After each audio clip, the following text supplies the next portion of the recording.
So we got a keen show for you folks tonight. Susan St. James is here, the lovely, the talented Glendora, and also Jimmy Walker. Come on back, folks, if you can stand it.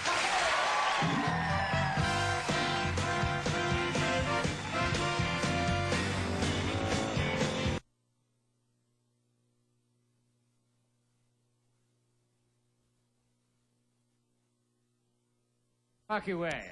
Huh? The old Meters tune. Real nice. Sounds good. Bayou area. Very nice. Our next guest tonight, a very funny gentleman who's a funny guy, Jimmy Walker. Oh,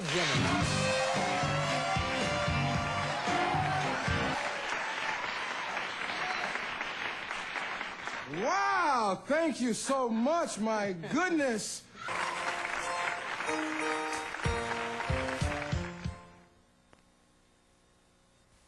Back anytime. Glendora, who was supposed to be here tonight, will not be here tonight. She'll be here tomorrow night.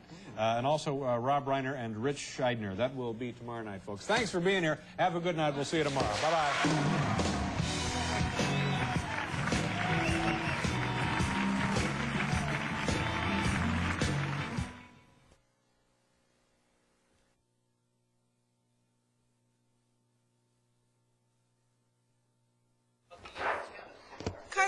There was only one wire coming in, wasn't there? Basis, but this was a corporate job that was formed to help manage those publications. Didn't she do well starting at 30 years old after being a mother? Well,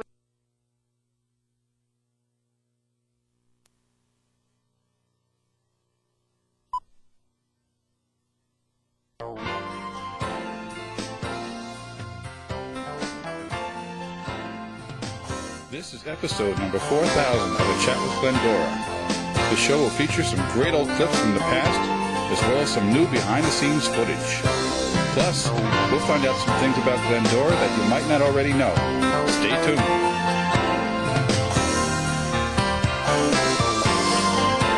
Hi there, everybody. This is Glendora, A Chat with Glendora. And Andrew Herzman is helping me celebrate my 4,000th TV show on public access, a half an hour each. It started in 1972. Such a wonderful group. Do you have to pay to join it? New York, Well, there are certain dues, town yes. south of Buffalo. But we try to work it out so that each girl just has to pay so much each month. And it's gone. And can anybody all the come? way Or up you have to have now, a wonderful. You have to be a 2004. wonderful singer. And when I say 4,000 shows, that would be, it started out, of course, not one a week, but it's one a week now and more, and today I'm already on the 8th one this week. And last Saturday, 2 Saturdays ago, I did 9 editions, and a month ago I did 19, was it 18? 18 and a half hours. That's how much information there is to get out to you, the public. Harold said to Bob, I'm worried about my 4th daughter getting married. And Bob said, why? And Harold says, well, on account of my first daughter married a man from Singleton, New Hampshire, and they had 1 child. And my second daughter married a man from Twin Oaks, New Hampshire, and they had 2 children. And my third daughter married a man from Three Rivers, Michigan, and they had 3 children. And Bob says, so why are you worried about your 4th daughter? And Harry says, she's going with a man from the Thousand Islands.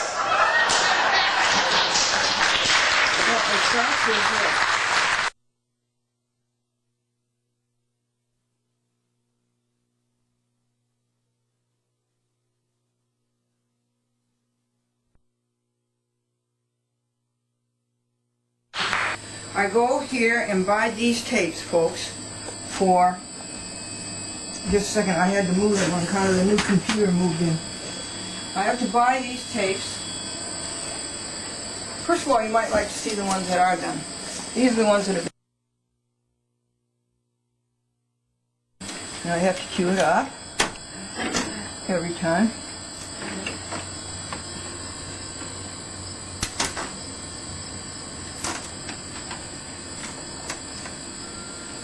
You know, the most important interview I probably ever had was Robert C. Wright, and I pushed all the wrong buttons. Robert C. Wright, who's the chairman and chief executive officer of NBC Television, or NBC Network.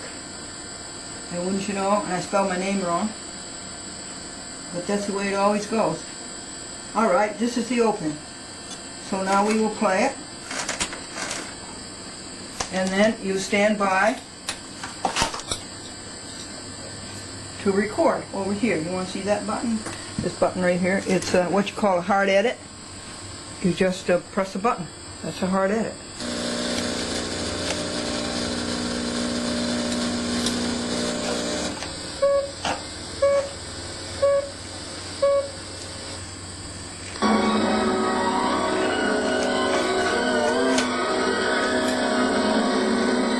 First, I have some things here to tell you that was sort of amusing.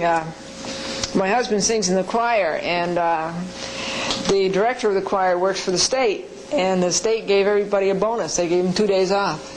And so the soprano said, gee, you're wonderful, you know. He said, under what sign were you born?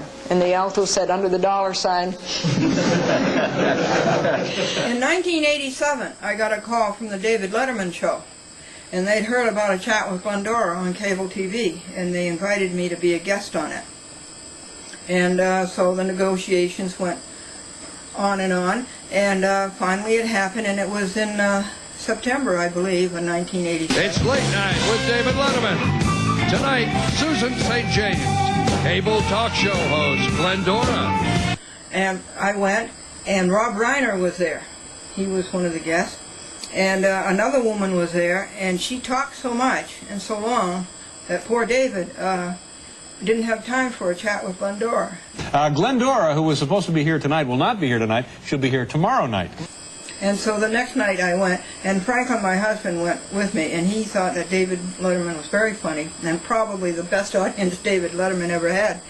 And so we sat in the green room, and they caked makeup on me, which was just horrible. And then I went on the show. Now, let's just bring out Glendora, shall we? Okay.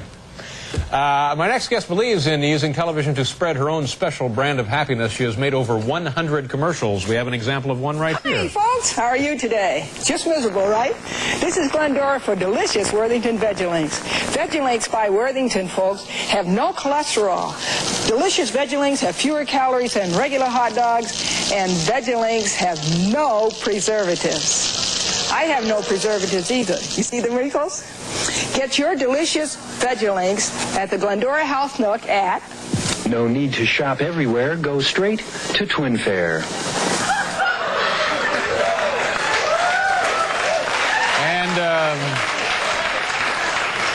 And her show, A Chat with Glendora, has featured guests like Robert C. Wright, the president of NBC. Folks, please welcome the happiness lady, Glendora.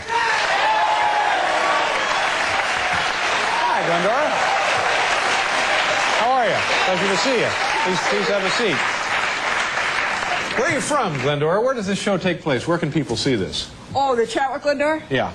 You can see this on Manhattan Cable TV and Paragon Cable TV, and you can also see it in Westchester, where all the rich people live, United Artists Cable. And from where does it originate? Well, of course, we originated at Mr. Wright's office and at Madeline Smithberg's dressing room and at Mr. and the chairman of General Foods and the chairman of Nestle's. We originated in people's offices. Some people come to our home, David. I see. The chairman of Colgate Palmolive Pete came to our home. How do you get all of these people? At 7 a.m. Yeah. And I guess you were steamed, huh, that he was there so early? Well, the thing that interested me about him, David, was that he did his own marketing research, and he went through all of our cupboards to see if we had any Colgate Palmolive products. And what did the research turn up? Zero. Zero. He didn't look under the sink cupboard where he would have found something. He didn't go into the bathroom cupboard. He really would have found something. Now, tell me about the show. What is the format? When somebody tunes in, what do they see? They see where were you born, where'd you go to school, what were your jobs, what is your present work like, and what advice would you give a youngster to get started on such a career today? So it's an interview show primarily? Yes, that's what we asked Mr. Wright. Yeah, a half-hour show, is it?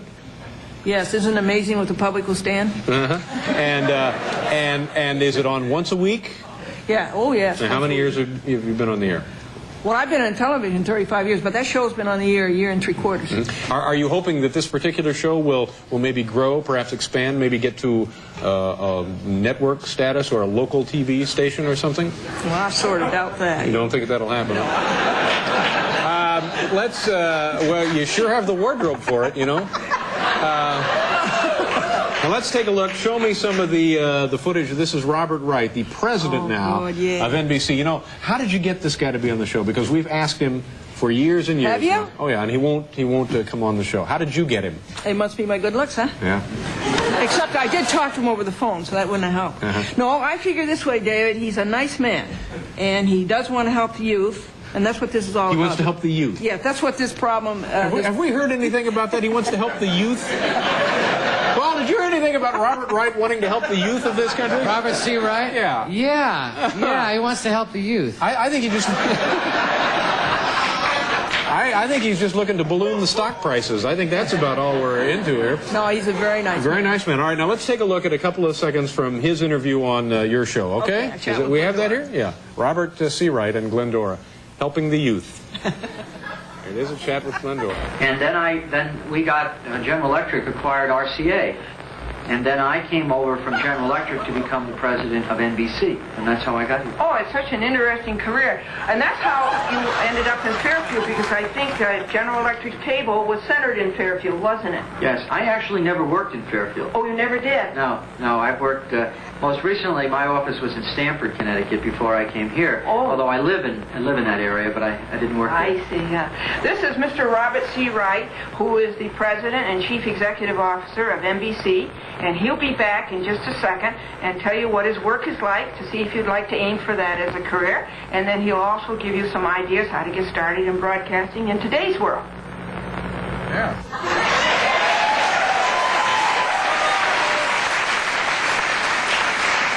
It seems like you and he were dressed alike. Didn't he? You sort of have the same kind of look there. Now, I don't want to linger on this, but how did General Electric's acquisition of RCA, how did that ultimately help the youth of this country?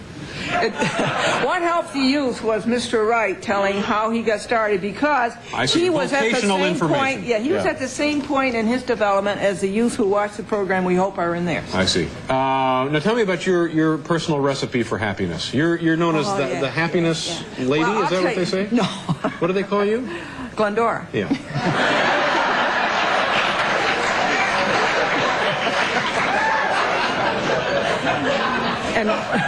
And what did you say your name was? I'm Dave. That'll be my last night. You are a very good interviewer. Well, thank you. And I'm going to recommend you for a raise. Thank you. The recipe for happiness, David, is that there's one thing in this world that you can do better than anybody else. And if you will go by yourself, you will find out what that is. And you will do it, and you'll be happy. Now, if you don't do it, David, it's going to nag at you every second of your life. So you find out what it is that you're good at. No, the one thing that you can do better than anybody else. The one thing you can do better than anyone else, and you just concentrate on that. Yes, you do. And then that'll make you happy. Well, sure, because you'll get everything you want. Yeah. And the Vegilinks, vegetable protein, no meat at all in here, right? No meat. All right. Well, geez, Glendora, good luck with the show. Oh, thank you very much. And I hope you can come back and see us again sometime. Oh, we'd like to very much. Would that take 2 days or just one the next time? I don't know. Oh, that's right. You were supposed to be here last night. Okay. We have to go here now. We have other guests. But thank you very much. Nice to see you.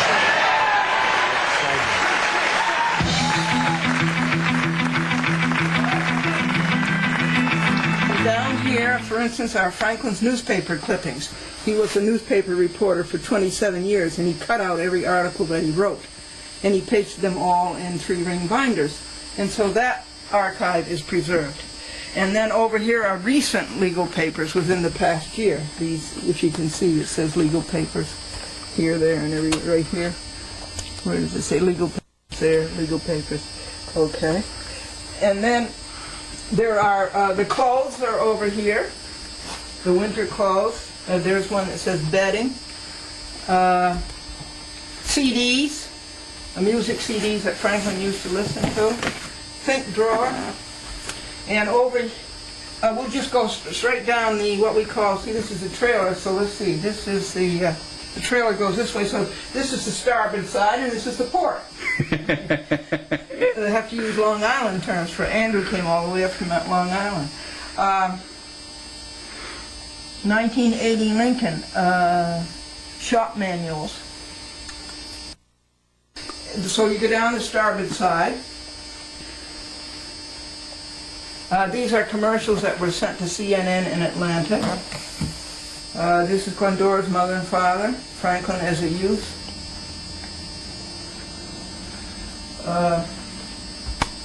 Now we're over on the port side. This is a Cablevision. This certifies that Glendora is hereby awarded the certificate of completion for having successfully completed the Cablevision Access Training workshop on this date, 18th day of August, 2000. That's all wrong. I completed it in 1983. This is Glendora at a CBS party in this posh place in Manhattan. Now over here is quite important. This is a very comfortable desk, and here is the index to the museum by column. Column 1, box 1-1, box 1-2, box 1-3, box 1-4. And it goes all the way up to, there's 30, something like 30 columns, I think. And each column has about 6 drawers, 6 boxes. This is the last smile of Franklyn. Our friend took him for a ride in his flashy red convertible. Isn't that sweet? Wow. And he had a baseball cap that said baseball fan on it. Oh, here's Franklyn and Bob Hope. That's kind of nice. Oh, yeah. Here is a chat with, no, this is, my first TV show was Glendora and her Picture Party. It was a kid show because I wanted to start out small. And this is, the next one was the SS Glendora. It was a ship. And I was the skipper and the kids were the sailors. And I said SS stood for steamship. And I said, no, it stands for stupid show. In '76, the International Convention will be over in England. It will? And we're hoping that we get the opportunity to go. On the 200th anniversary of the freedom of the United States, they're going to have their anniversary in England? We'll have to see about that.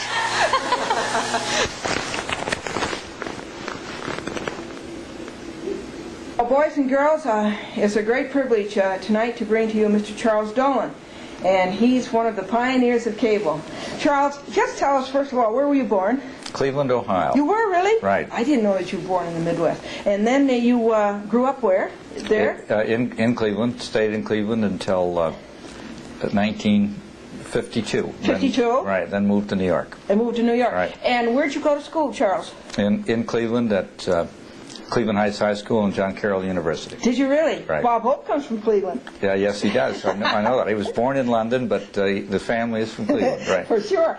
And after that, what was your first job out of school? I was given a job on one of the local newspapers, the Cleveland Press. Oh, you were? Right. Yeah. I was paid $2 a week to write a column about the activities of the Boy Scouts. Right.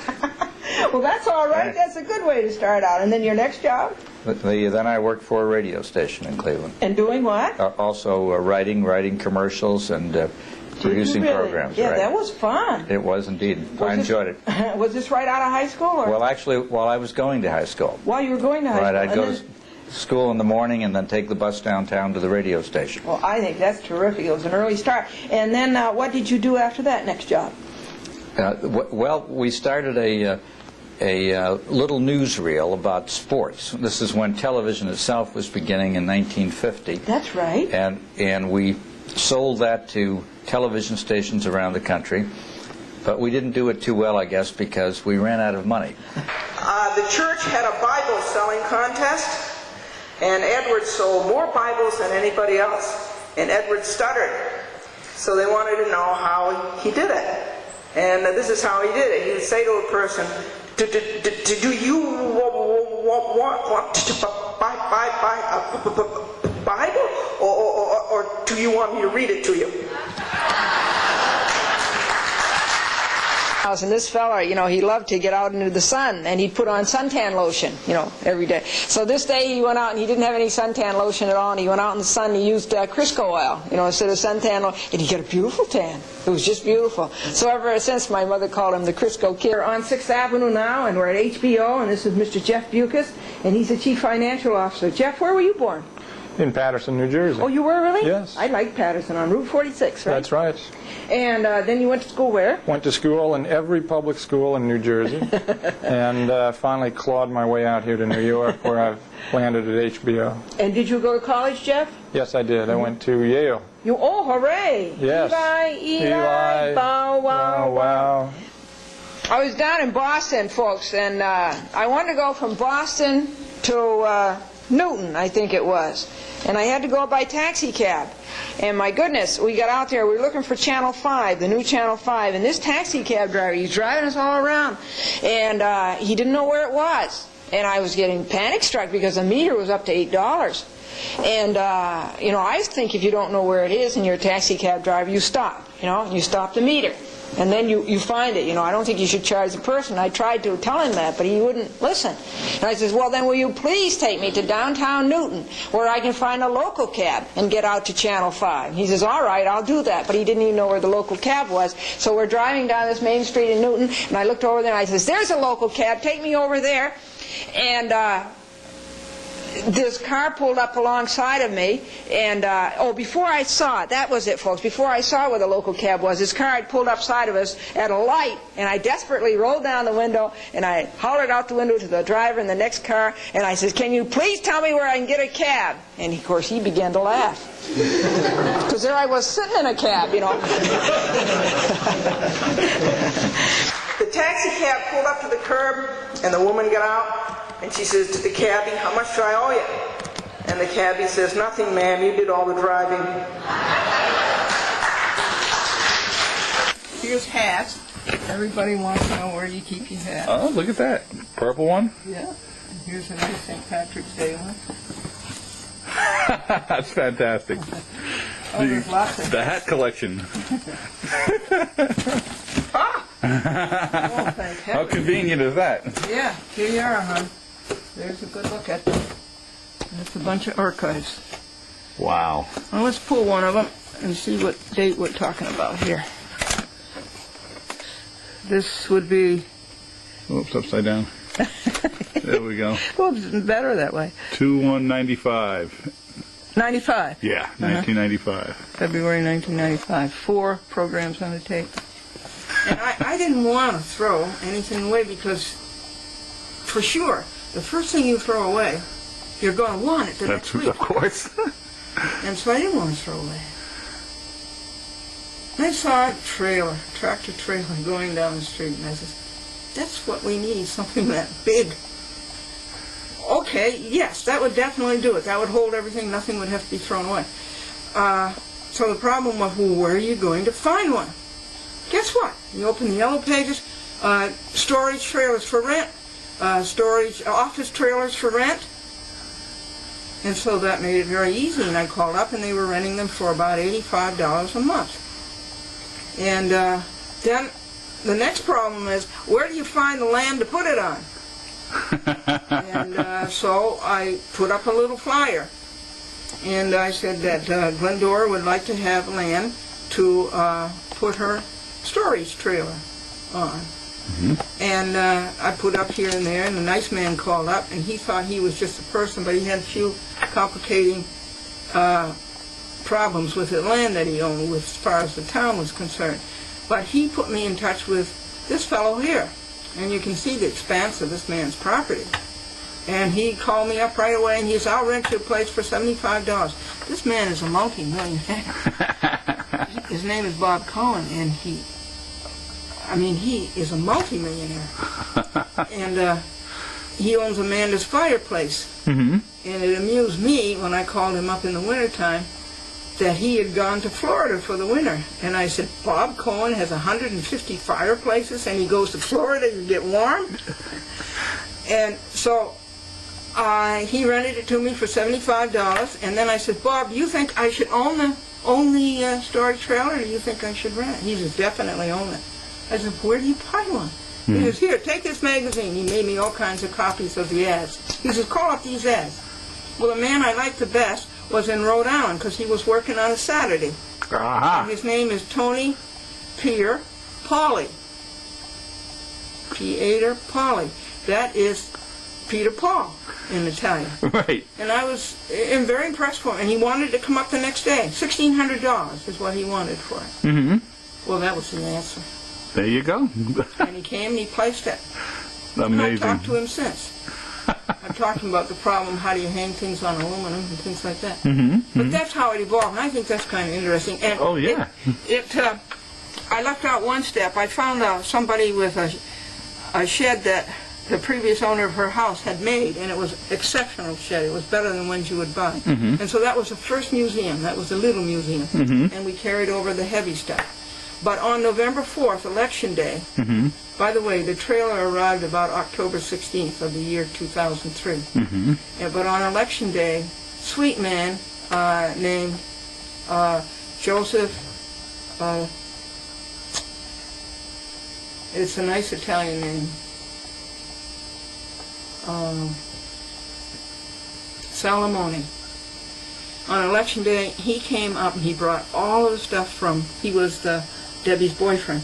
But I rented it from him. He brought up all of the stuff in his van. Wow. And he placed it all on November 4th. And he built those steps. Really? I didn't have any steps. And he just picked up cinder blocks that were lying around his property.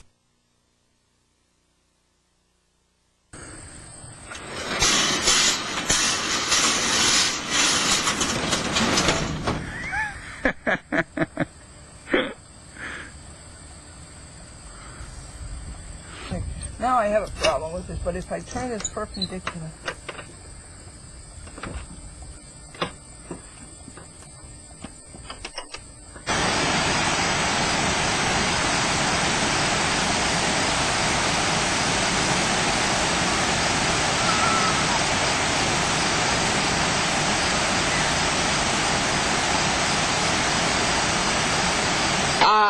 This was sort of funny. This is for the ladies. You know, I live in Buffalo, and they pick up the rubbish on Friday. And I had the rubbish all ready, you know, up in the kitchen, you know, ready to go down. I had it all in these great big green plastic bags, you know, ready to go. And they came early. The rubbish men came early, and I ran to my husband. I says, quick, quick. I says, the rubbish men are coming. And so we went out of the house, you know, with all this rubbish, and we got it out on the street. And the men came in the truck, and gee, the kitchen looked wonderful, you know. And then I knew there was something wrong. I had the laundry in one of those green bags.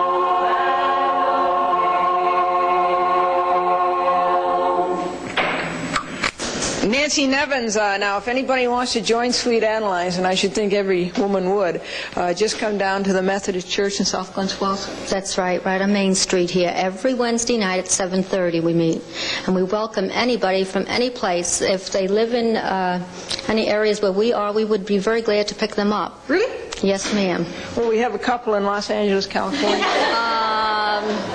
None of us come from Los Angeles, do we? No, folks, it's very easy to find. You go to the junction of routes 9 and 22, and it's 1 block from there, isn't it? Just about. Just about, yeah. Yes. At the Methodist Church in South Glens Falls. Well, it's really great. Now, I think you wanted to tell us that, what was it, the important point you wanted to make? Well, I think that lots of people think that barbershop harmony is confined to certain songs, which now, I guess at one time maybe it was, but nowadays we have many fine arrangers, and in our chorus we have an up-and-coming arranger, Judy Dwyer. Judy is right. Oh!